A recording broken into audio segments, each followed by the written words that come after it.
You have the power to change the world around you. And it may not feel like that. You may feel like you're at the mercy of everything going on, but you actually do have the power. And in this video, we're going to talk about why you have the power, what influences your power, and how you can unleash your power so that you really can change the environment around you so that it feels more productive, respectful, where you feel valued, seen, and heard, and so that other people feel the same as well.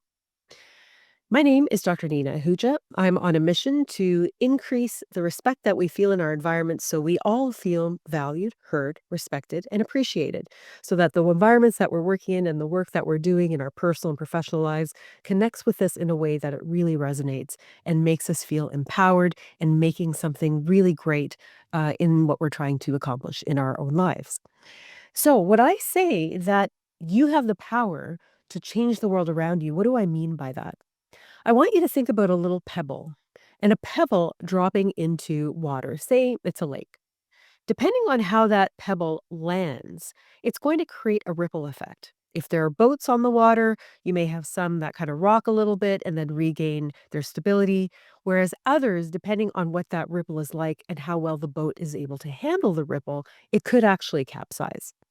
So, in those instances, the pebble represents every decision you make, every interaction you have, everything you say to someone, and how you respond in moments where you're suddenly feeling that you have a heightened sense of awareness, as an example. That represents you and your actions as a leader. The ripple effect is the effect that you have on other people. And if you say something that's relatively soft and smooth, reasonable, not overly emotional, still impactful and still meaningful, but not in a way that's aggressive, where it's not about telling someone a point and offering them support, it's about driving your point home and being aggressive. The ripples will be milder or more aggressive, causing that capsize, which will then impact that boat, that person who's managing that boat. It'll then impact their interactions, decisions, responses. They will create their own ripples, and then it just goes out into the world.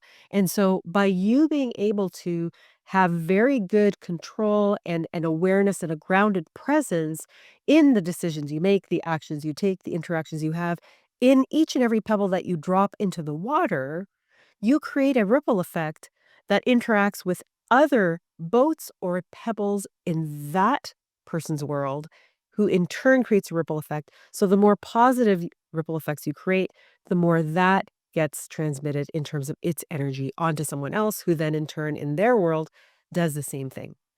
So, can you see how the ripple effect is so powerful in really being able to change the world around you and change the environment around you so that it is one where the ripple effects, sure, you're rocking the boat somewhat, but you're not capsizing, unless, of course, that's warranted for whatever reason, which I can't think of one right now, but I'm sure there are some where that's completely appropriate. But in leadership, in day to day, where our lives aren't threatened and there's nothing truly at stake in terms of life and death, I think, rocking a few boats is fine, but, having ripples that are fairly balanced is probably a nice way to live. I think for us internally, for ourselves, and for other people around us. So that's why you have the power. Now, what influences the power that you have to change the world? We already talked about the concept of ripple effects, but what influences those ripples that we create? Before I get into that, we need to talk about 5 ways that people can respond in response to ripples or decisions, communication, whatever that interaction is in that moment. There are 3 that relate to the external reactions that we have. So you can react positively, or you can react in a neutral manner. You can react negatively. And then there are the 2 more internal processes of being potentially more self critical, or on the other side, feeling like this is quite transformative. Let me give you an example. Say you're giving or receiving feedback. You've submitted a report and you're discussing it with your supervisor, and they're offering you feedback. So let's say in this instance, you're the recipient. If you want to take a more practical example, it could be feedback from your partner in how you're loading the dishwasher. We have many of these discussions at our home. I'm often delivering the feedback. I'm also often receiving the feedback, but that is something that we discuss. So, in those instances, if I was to have a positive reaction to loading the dishwasher or to a report, That reaction would be based in some curiosity where I'd say, "Oh, that's a very interesting approach. What is it about that that makes sense to you, and how does that work for you?" That's in the case of loading a dishwasher. In the case of a report, "Okay, I appreciate that feedback. What is it about that way of approaching this report that delivers the message more effectively and makes it land more clearly?" So there's a curiosity element to the positive response that we have. Now, if we move on to a neutral response, where in either instance you get some feedback and you're like, "Okay, noted," but there's no real follow-up to it. There's no curiosity. There's no engagement in terms of wanting to learn more or understand more. It's just a matter-of-fact exchange of information. "This is my feedback for you. This is how I like things done. This is how I want the report formatted." Fair enough. Fine. Done. You've received it, integrate it, whatever. Then there's a negative response where there could be the tendency to dismiss it or and not in the neutral way, because I actually realize what I said about, it's you say it, you accept it and move on. That could be dismissive. I'm not saying it in a dismissive way. You have intentionally received it, which is different than the negative response of dismissal, like, yeah, okay, I don't care about what that person says. Two different things. Or another negative response is to get very defensive. Why are you doing it that way? Why are you telling me that I'm not doing things right? I feel like you're attacking me. Why are you judging me for everything that I do? And I think that you're wrong. And this is why I think you're wrong. And I'm going to be talking to you right back, and you're kind of attacking the other person. That's a defensive type of response where it's not really constructive. It's not a curiosity based thing where you're asking questions. It's really coming down hard on the person, like, why are you criticizing me? You have no business telling me what to do. I know exactly what I'm doing. I don't need to consider your opinion because you're wrong. That's extreme, but that's an example. Now, internally, you can have the self criticism. You may be thinking inside, "Oh, I'm such an idiot. I can't believe that I didn't think to load the dishes that way so that all the water hits every single angle, even though it could hit it the other way too. But maybe I'm just not smart enough in being able to figure that out." Now, I'm saying that in jest.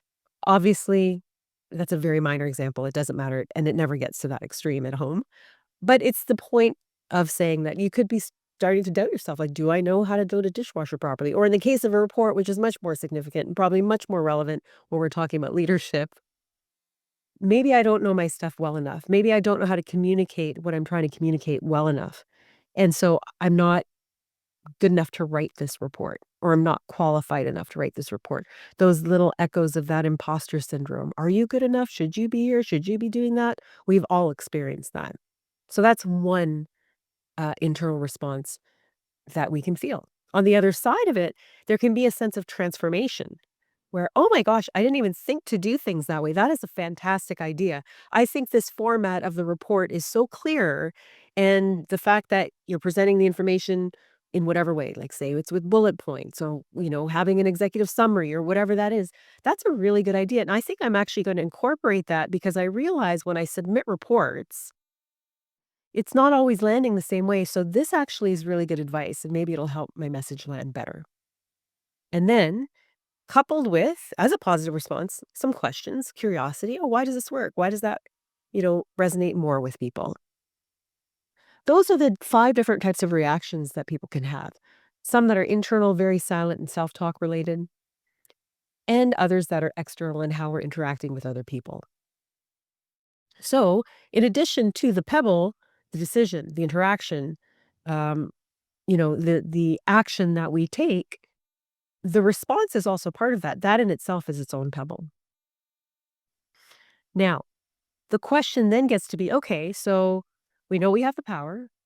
We know what influences the power. It's how we drop the pebbles in the various interactions that we have and our own responses as well. What else is happening that we need to know before we can know how to unleash the power? And that is, what exactly is happening in the brain? So, as you know, for those of you who follow my work, who follow my channel, who follow my writing, I'm very much looking at the applied neuroscience of our behavior.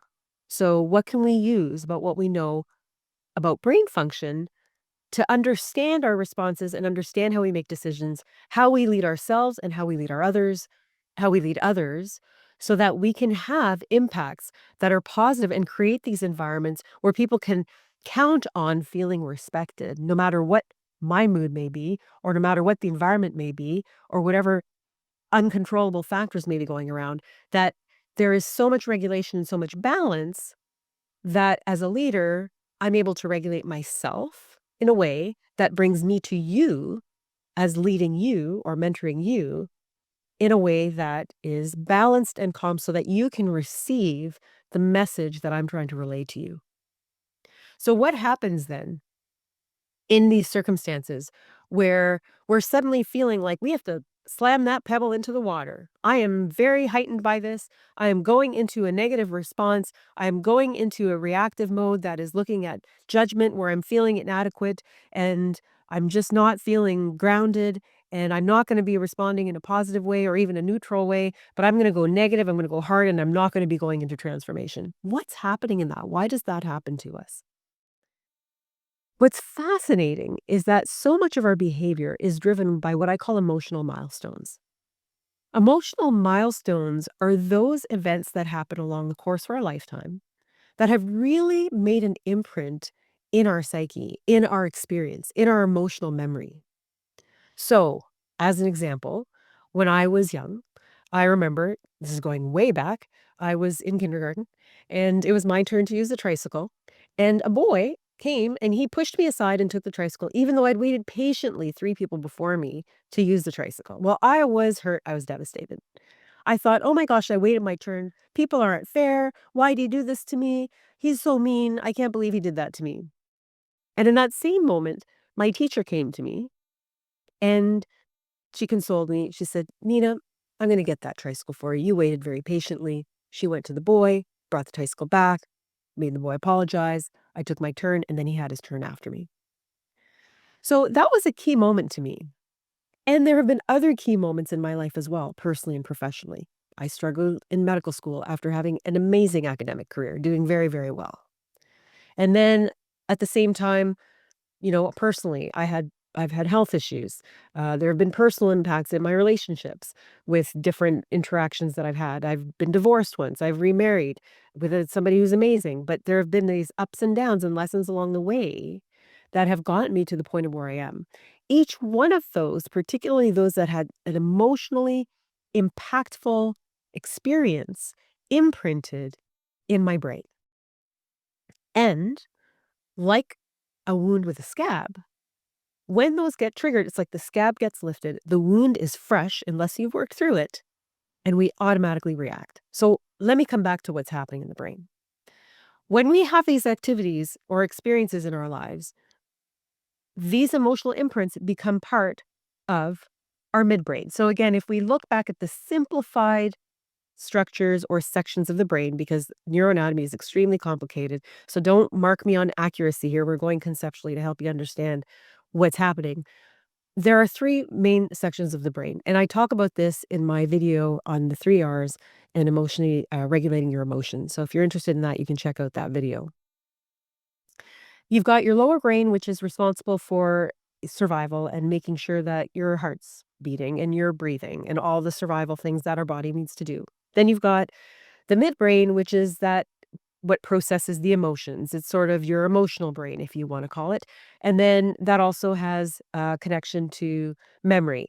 And again, we're not getting accurate and particular about where exactly in the midbrain. Actually, it's in the upper brain. We're not getting technical about it. Let's just work with me conceptually here. You've got your lower brain, which works with your system functions in terms of your heart rate, respiratory rate, all those things to keep you alive. You've got your midbrain, which is your memory and emotional part of your brain, which receives all of your experiences, creates memories, and then you've got your higher brain, which is that part of your brain that allows you to think, reason, be logical, make sense of things, regulate, all that kind of stuff. So when we have these experiences happening to us, we get these memories rooted in our midbrain.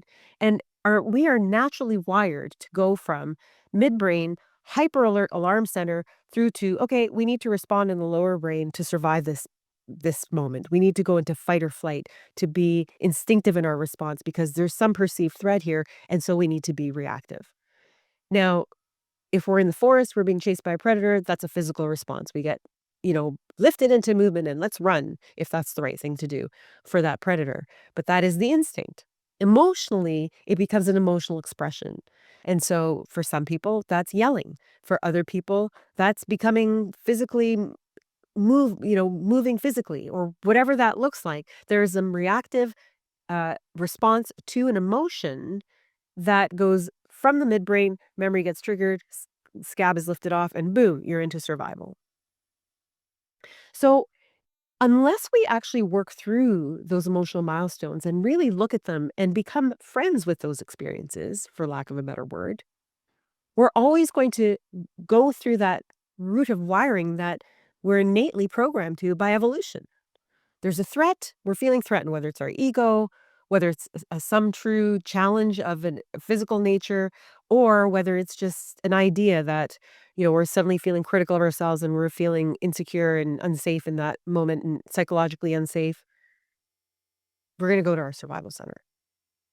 So, in order to rewire that so that we can access the logic centers, be grounded, be present, be regulated, so that the pebbles that we drop in the water are dropped in a measured way, in a grounded way, in an intentional way, rather than as a reactive way. We need to bridge a connection. So, to unleash the power that you have to change the world around you, the core competency is self awareness. Being aware of these emotional milestones and how you respond to those emotional milestones, what that response looks like. Is it a physical expression? Is it a verbal expression? Is it an emotional expression where you suddenly cry? I know sometimes when I get really angry, I cry. That's actually something I'm like, oh, I'm crying right now. Am I really sad about something? Or maybe I'm really happy about something? Or maybe I'm just really angry about something. So the self-awareness of those reactions is first and foremost important. In follow-up to which, understanding where those triggers are coming from and which emotional milestones are linking to that, that becomes an important second step. Now, in doing this exercise, which I will lay out to you on a superficial level, this may bring up things for you that are very hurtful and are very personal and very impactful. You might unpack something that is very emotional for you that you may not be prepared for. And so I'm telling this exercise to you at a conceptual level, which when you go forward with this exercise in your own way and in your own time, please be sure you have supports around you. Have people you trust around you that you can speak to, who you trust to keep your expression, your ideas, your thoughts in confidence. Have that safe space available to you before you really dive deep. You can do this at a superficial level just to get the point. But if you're really going to dive deep with this, make sure you have supports. And if you need supports from a mental health professional, please, I encourage that. I think that's extremely, extremely important. So the way that you do this is you go back to moments where you've had a very challenging moment. So if I was to go back to the tricycle moment, which was not a deeply ingrained moment for me, but enough that I still remember it and I can remember the scene. So clearly it imprinted in some way. There were a couple of themes that came out of that, which were repeated in different emotional milestones through the course of my life. And that's why it's important to think about the course of your life. And you may not have had bad things happen or challenging things happen. Not all things are bad, but you may not have had these types of things in certain periods of your life, and that's fine. But where you've had them, look at them and then identify the themes that come out of them. So, for example, in the kindergarten incident with someone taking the tricycle when it wasn't his turn, to me, that was sort of a breach in fairness for me. Can you trust people to be accountable, to make sure things are fair? Of course, as a 4-year-old, I wasn't thinking of that. But when I look at the different experiences through the course of my life, I can tie these little dots together. I can connect the dots, as Steve Jobs says in his commencement speech many years ago. I think it was at Stanford. But I can connect those dots and say, okay, this kind of explains why I've had concerns or challenging times sometimes trusting people. Because while I'm a giver, other people are as well, but do they really have my interest in mind, or is it really about them and they're just not really fair people? And people may think that about me as well. I'm not saying I'm perfect, but The idea being that that was a theme for me, the idea of being able to trust that someone's gonna be fair, not just for their own interest, but for my interest as well. Also in those challenging moments, though, and in the highs, because I had some great highs as well, getting into my residency program when I after really struggling in medical school, finding someone who is a partner who is, someone I really respect, and we have a beautiful relationship after a very, disappointing first marriage. So, what I learned in that, though, is the support that I have. One of the things I talk about often is having failed my licensing exam. That was a big low for me. So, after struggling in med school, I failed my licensing exam at the same time I got into the residency program. As devastating as it was, I saw so much support from my family that I likely would never have seen before. And so, in looking at the themes that were in the lows and the themes that were in the highs and the opportunities that came about to see different people around me in different ways that would likely never have happened had I not had those ups and downs, I've become very grateful for these experiences. And in becoming grateful, by doing that intellectual exercise where you're accessing the higher center of your brain, it has helped to neutralize or balance is like the better word, the emotional upheaval that those experiences caused for me. So that now, if I see someone doing things in a way that's more to their advantage, not looking after my interests at all, rather than getting extremely upset and reacting in that negative way, I'm able to now react in a positive way and ask questions. What does that person mean by that? Or just asking the person directly, okay, this is how it's being received. Is that what you intend? Or maybe not even calling it out at the beginning, just asking questions to understand how they came to that decision or, you know, deduction, resolution, whatever, suggestion, whatever that may be. The idea then is by recognizing that our natural tendency is to go from the midbrain where our emotional memories are to go to the survival brain, because when we sense threat, because those emotions are triggered, we want to immediately fight or flee. We instead engage the higher center of our brain in an intentional exercise, which shows us both sides of those experiences of the emotional milestones, which are housed in that midbrain, emotional brain area. And with that, it helps to balance the emotions so you're not as triggered. So that, going back to the pebble, when you drop the pebble in the water, whether it be through an initial decision, initial interaction, initial action,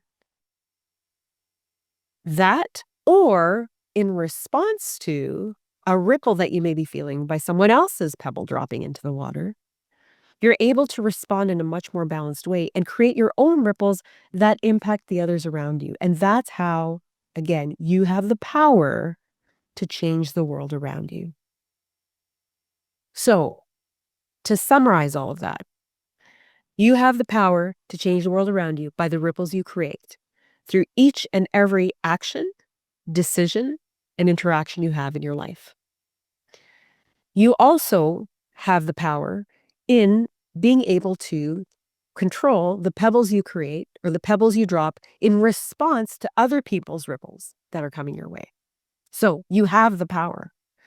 What influences that power, again, is your ability to be able to balance and acknowledge and be grateful for the emotional milestones that you've had in your life.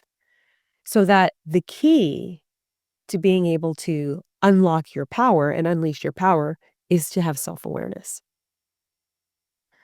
That is how you can have an impact around in the world around you, where you can be a huge player in creating environments of respect around you where people can rely on that respect because you have become so balanced by having worked through those emotional milestones that you have a gratitude that radiates out of you. And that then translates to balanced, grounded, regular behaviors in everything you do, personally and professionally. And in having those ripple effects and demonstrating this competency, you're actually serving as a role model to other people. Why did that person react in an explosive way? I know that that person was burned before. That's really interesting. Hey, Jennifer, how did you do that? How did you keep yourself so calm in that moment? Well, let me tell you. Then you can teach other people, or you can guide other people and give them an experiential experience of that lesson. So that's the big takeaway for today. You have the power to change the world around you. Self awareness is the key to that. And there's brain science behind it. So we went through that as well. And I look forward to hearing your comments about this, and please share. I'd love to hear your thoughts, any insights, key light bulb moments for you, key highlights, key takeaways. If you have any questions, please throw them in the comments. And if you like this content, you find it valuable, please like, subscribe, share. That tells the platform that this is valuable content, which is my commitment to you. I'm committed to bringing you quality content, and I appreciate your sharing. So until next time, thank you for taking the time to spend with me today.